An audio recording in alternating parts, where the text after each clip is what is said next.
Step into one of those mega super jumbo centers and try and find a friend. Or just somebody you know. Not easy, is it? Especially when there's a mile between the milk and the apples. But then there's the folks who work at your locally owned IGA. They're your hometown friends and neighbors, bringing you quality products, great value, and the personal service you want from people who know you. Hi, and welcome to Grocery Store Stories. Today our store story is about labor and the impact labor has in today's small independent grocery store.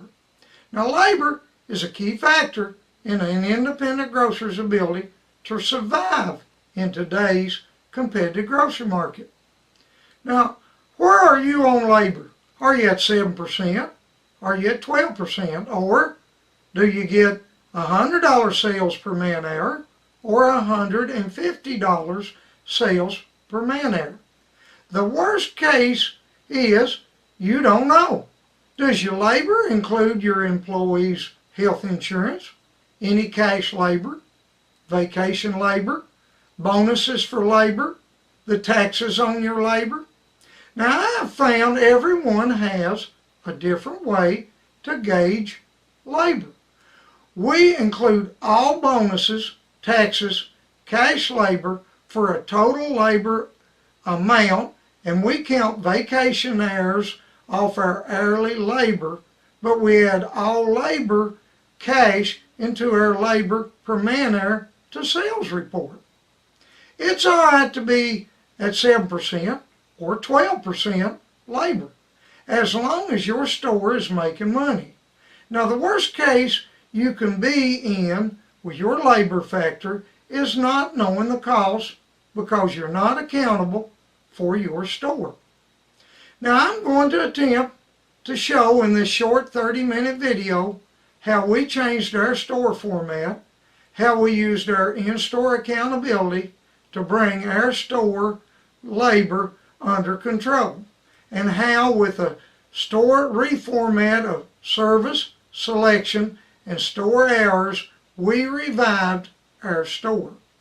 We solved labor here at our store, but we started with a good in-store accounting. Now, here is a 90-day labor report from our QuickBooks. It shows total labor hours we paid in a certain period of time. Here is labor per man hour to sales. Now, we break labor down to store labor, the deli, meat and produce, and our front end. We do a 90-day quarterly labor analysis on labor. We do $140 to $150 per man hour for total store.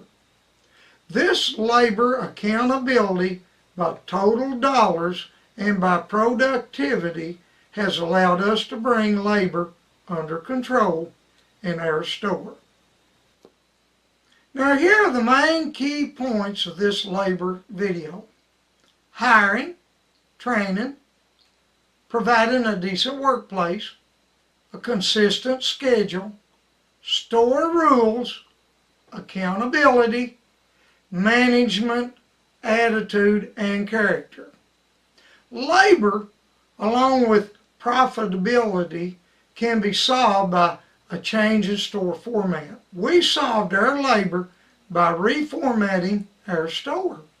We adjusted store hours, product selection, service level. We retained our volume by reducing our retail prices in center store, groceries, dairy, and frozen, with an everyday low price structure that our customer base has accepted. We cut our store labor hours from 950 labor hours a week to 650 labor hours per week without losing volume. Now, we moved the cost of those 300 labor hours into net profit. Our store reformat and labor adjustments doubled our net profit.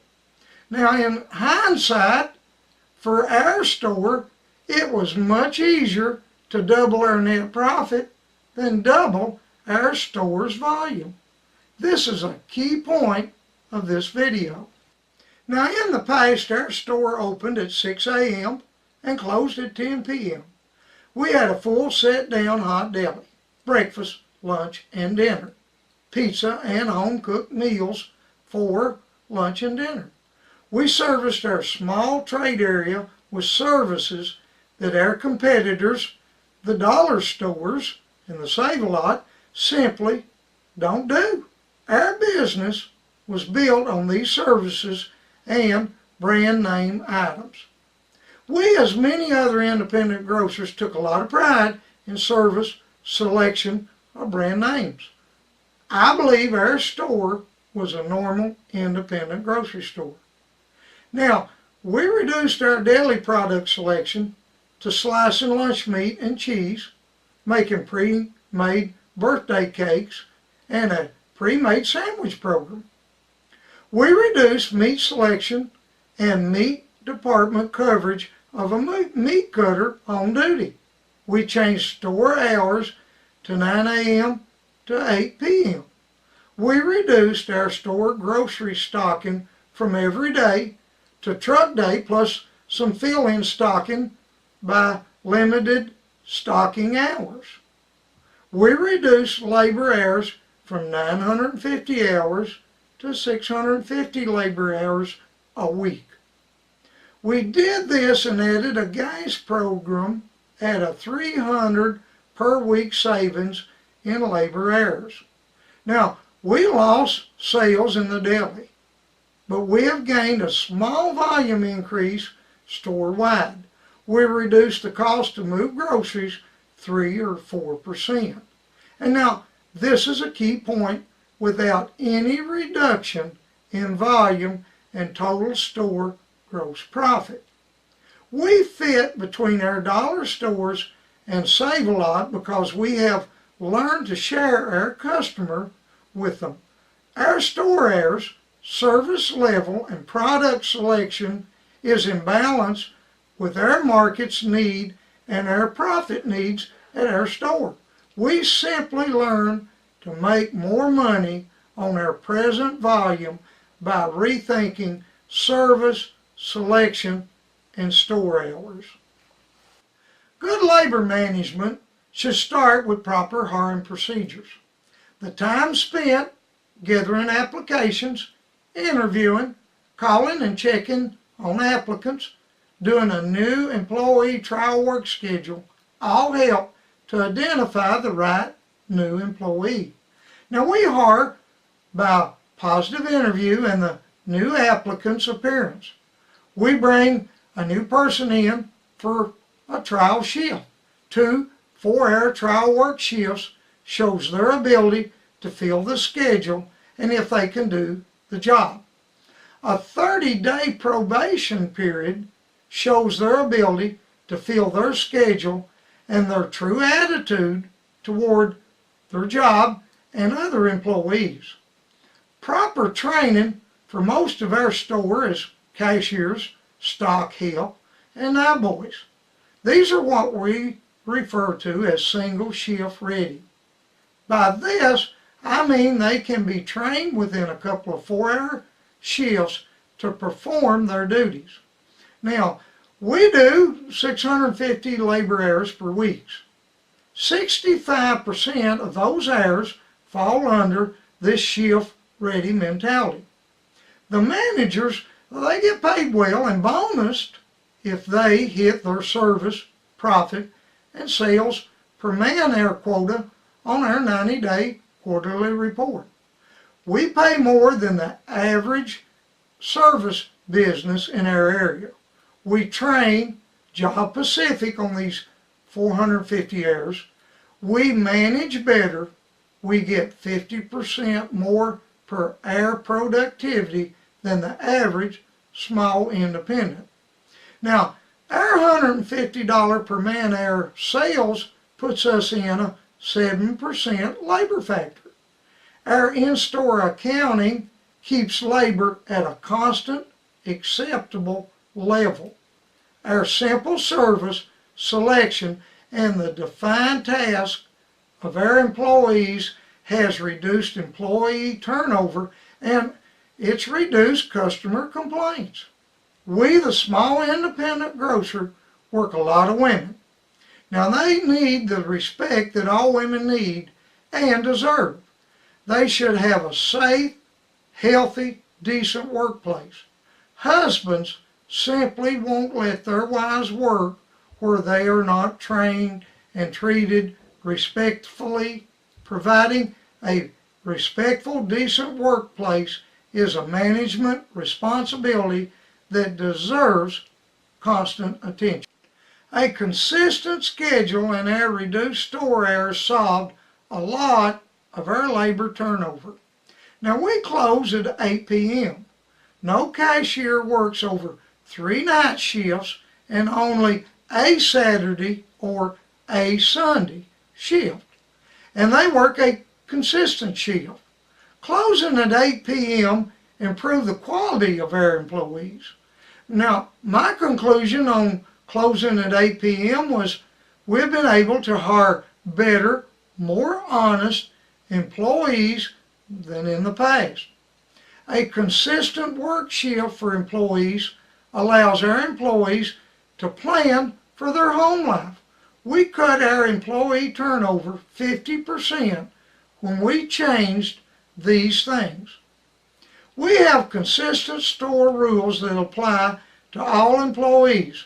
Clock in and clock out procedures, breaks, especially smokers' breaks, cell phones, phone calls, family and friend visitation, attitudes, dress codes, due respect given and expected.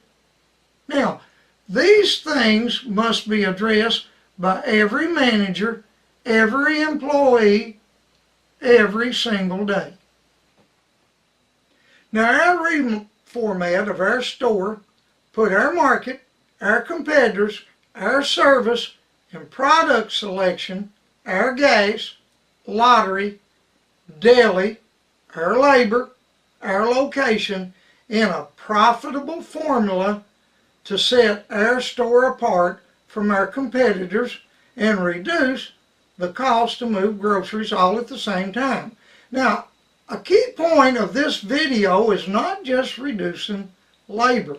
It is cutting labor to a profitable level and giving our customer base the service, product selection, and value to choose our store instead of a Save-A-Lot or a dollar store. Now we're giving our customers a distinct choice of a very limited selection and service of the dollar stores and the Save-A-Lot to our full service, everyday low price grocery and discount gas. Here right at home, we have a deli, a big advantage, a in-store tobacco barn with lottery and a large selection of dairy and frozen. Our location, prices, and selection are a distinct advantage here. Now, our store's ability to move groceries for less, mostly our savings on labor, has helped increase net profit. Now let's briefly go over meat, deli, gas, and our front end again and their contribution to our new store format, and how to give our store a distinct advantage in our small, poor market, even after a major labor reduction. Now we have fresh meat selection, red meat, pork, chicken, 2 grinds, 7 days a week, 9 a.m. to 8 p.m. We have a large selection of frozen chicken and beef products, and we have lunch meat case with everyday low prices, bologna, hot dogs, bacon, and sausage. These are name brand product at the Save-A-Lot and dollar store prices. The result is a meat department that meets the product selection and the price credibility to compete in our small market. Produce is a competitive price, freshly stocked, basic item produce set that meets our rural market's needs for produce.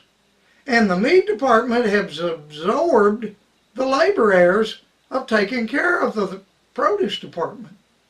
Now, the result was we reduced labor by combining both the departments. Now, in the past, we had a 40-hour-a-week produce manager. We cut labor errors, combined the meat and produce, and raised volume and profit margins in both these departments by 4 to 5%. Our present limited deli services our core customer with custom cut lunch meat, cheese, pre-made birthday cakes, and pre-made sandwiches. Now, our deli is the only place in our small market that slices lunch meat. That makes our deli a major reason for our customers to pick our store when they shop in our rural market. Our storefront end is a good example of rethinking how we do things in our store. We combine backroom accounting, front end manager, our gas program, cashiers, lottery, tobacco barn to balance the labor costs by the service in our market. Now, we run $250 to $275 sales per man hour on our front end through the register with a short customer wait time to check out and do our tobacco barn, gas program, lottery at no cost. Now, we simply get our customers through our checkout quicker, and we do these add-on services, gas, tobacco products, and lottery at a one-stop shop for all for the customer.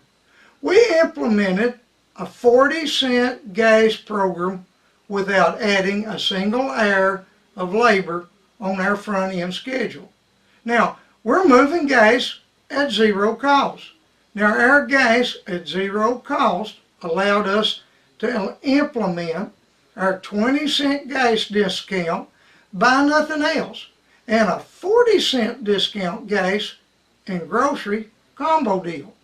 Our gas and lottery has generated an extra net profit equal to an extra $10,000 a week sales without any extra labor.